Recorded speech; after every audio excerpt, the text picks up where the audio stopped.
ያለ ሁላችሁም ሰላም ነው። ይህንን ቪዲዮ ስታዩ ምን ያህል ስሜት እንደሚሰማችሁ አላውቅም። እኛ ጤና ኑሮን ሙሉ ጤና ኑሮን በሰላም እየሰራን አንዳንድ ነገሮች ከደሞዛችን ቀንሰን ለመግዛት ወይም ቤተሰቦቻችንን ደውለን ለመጠየቅ ወይም ደግሞ ስንታመም ሐኪም ቤት ሄደን ለመታከም ራሱ በጣም እንትን የምንል በጣም የምንጓጓ ነው ምናምን የሚባል ነገር አለ። እንደዛ ሰዎች አለን ማለት ነው። ፈጣሪያችንን የማናመሰግናለን። እንዲሁም ደግሞ በሰላም ሰርተን 2 ዓመት 3 ዓመት 4 ዓመት 5 ዓመት ሰርተን ወደ ሀገራችን ስንገባ ራሱ ያለን አይበቃን ብሎ ፈጣሪያችንን እያማረን ተመልሰን የምንመጣለን። እንደዚሁም ደግሞ ለስደት ወደ አረብ ሀገራት ከስንት ውጣ ውረድ በኋላ ስንት ሺህ ብር ከፍለው ተከሳክሰው ወደ አረብ ሀገር ይመጡና ምንም ነገር ሳይሰሩ በአንድ ወራቸው በ15 ቀናቸው ወይም ታመው ወይም ከሰዎቹ ጋር አልስማማ ብለው በሆነ ምክንያት ወደ ሀገራቸው ይገባሉ። ይህ ሁሉ ግን እናማረራለን። ሁላችንም የሞላልንም ያልሞላልንም ሁላችንም ነን የምናማርረው። ጥሩ ቤትም ያለንም መጥፎ ቤትም ያለን ፈጣሪያችን እናማርራለን። ነገር ግን እንደዚች እንደ እህታችን ደግሞ ለመለወጥ ቤተሰቧን ለመቀየር ወደ አረብ ሀገር ከመጣች በኋላ ባጋጠማት የበሽታ ምክንያት እንደዚህ ማውራት ራሱ አትችልም። የት ሀገር ልጅ እንደሆነች መናገር አትችልም። ቤተሰቧ ማን እንደሆነ መናገር አትችልም። ምን ሆና እንድታመመች መናገር አትችልም። አስቡት፣ እንደዚህም መሆን አለ እና ምን ልላችሁ ፈልጌ ነው፣ በትንሽ በትልቁ ፈጣሪያችንን ብናመሰግን ጥሩ ነው። ምክንያቱም አንዳንድ ጊዜ ሳናስባቸው እንደነዚህ ያሉ ነገሮች ሲገጥሙ ደግሞ እንደነዚህ ያሉ ነገሮችን ስናይ በጣም ልባችን ይሰበራል፣ በጣም እናዝናለን። ግን ምንም ማድረግ አይቻልም።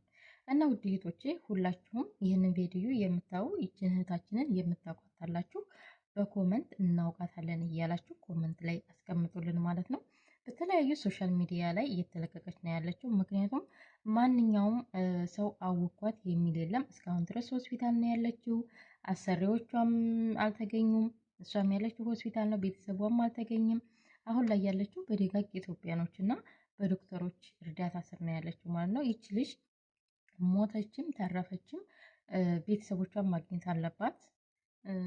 ከፊሎቿ ደግሞ እንዳይገኙ በፓስወርዷ ምናምን እንዳይደወል ልጅቷ በባህር ነው የመጣችው። በባህር ከመጣች በኋላ እንደ ማንኛውም ኢትዮጵያውያን በማንኛውም ቤት ገብታ እየሰራች እያለ ድንገት ይሄ ህመም ያጋጥማታል። ያው በታመመችበት ጊዜ ደግሞ እንደዚሁም ሰዎቹ ያው እዚህ ጋር መጥፎ ናቸው ሊባሉ አይቻልም። ምክንያቱም ሆስፒታል ይዘው ሄደው ሆስፒታል ነው የጣሏት ማለት ነው። ቢያንስ አስፋልት ላይ ቢጥሏት፣ በቃ የተለያየ ቦታ ላይ ቢጥሏት ወይም ከቤት ውጭ ቢሏት ኑሮ አስቡ የሚደርስባትን ነገር ማለት ነው። ነገር ግን ሆስፒታል ነው የጣሏት።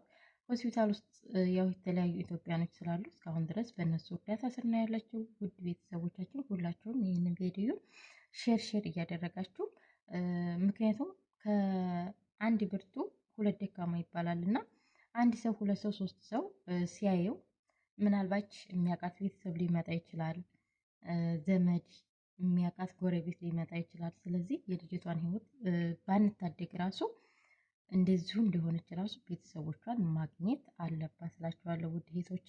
እንዲሁም ደግሞ በባህር እድሜያችሁ ትንሽ እየሆነ ቤተሰቦቻችሁ ጋር በደንብ ዘንጣችሁ በደንብ ተመችቷችሁ እየኖራችሁ ገና ከሌት ወዲያ የተለየ ቤት ሰራች፣ ከሌት ወዲያ የተለየ ፎቶ ላከችልኝ፣ ቲክቶክ ላይ አምሮባት አየሁ ምናምን እያላችሁ በባህር የምትመጡ ወገኖቻችን እባካችሁ እባካችሁ እባካችሁ እናንተስ እውነት ለመናገር ሲናገሯችሁ አስቡም።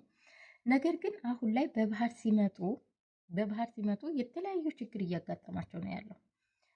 የሆነች ልጅ ራሷን ባለፈ እንደዚሁ በባህር መታ ሳውዲ አረቢያ ስትደርስ እህቷ ታነሳታለች። እህቷ ካነሳቻት በኋላ እህቷ ወስዳት 1 ወር እንደተቀመጠች ነው የሞተችባት። ሆስፒታል ይዛ ስትሄድ ምንድን ነው ያሉት? የምግብ እጥረት ነው። በባህር እየመጣች እያለ ምግብ በስነ ስርዓት አያገኙም፣ ውሃ በስነ ስርዓት አያገኙም። የተለያየ ነገር ተነፍከው ነው የሚመጡት ማለት ነው። በዛ ላይ ድብደባ አለ፣ መንገድ አለ፣ ብዙ እንግልት አለ።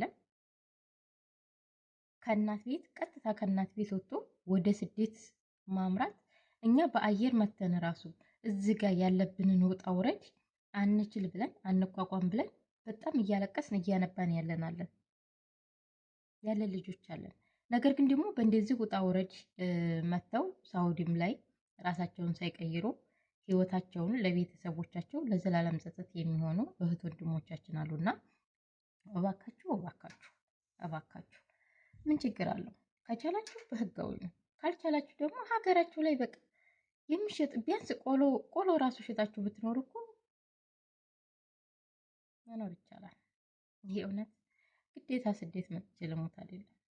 አስቡ፣ ወደ ሳውዲ አረቢያ ስትመጡ በባህር ላይ የምታጠፉት ገንዘብ እንዲሁም በዛ ላይ ደግሞ ሳውዲ አረቢያ ከገባችሁ በኋላ ህይወታችሁ አደጋ ላይ ነው።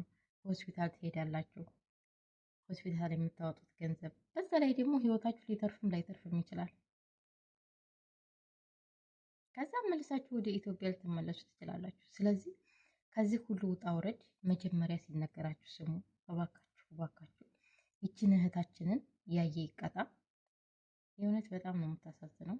ምክንያቱም አንደኛ ቤተሰብ አለማወቋ፣ ሁለተኛ ህገወጥ መሆኗ። ህጋዊ ብትሆን ኑሮ ይህን ያህል እንደዚህ አታለፋም ነበር። ምክንያቱም ፓስወርዷ ይታያል። በፓስወርዷ የቤተሰቧ ስም ይታወቃል፣ የአካባቢዋ ይታወቃል፣ ይደወላል፣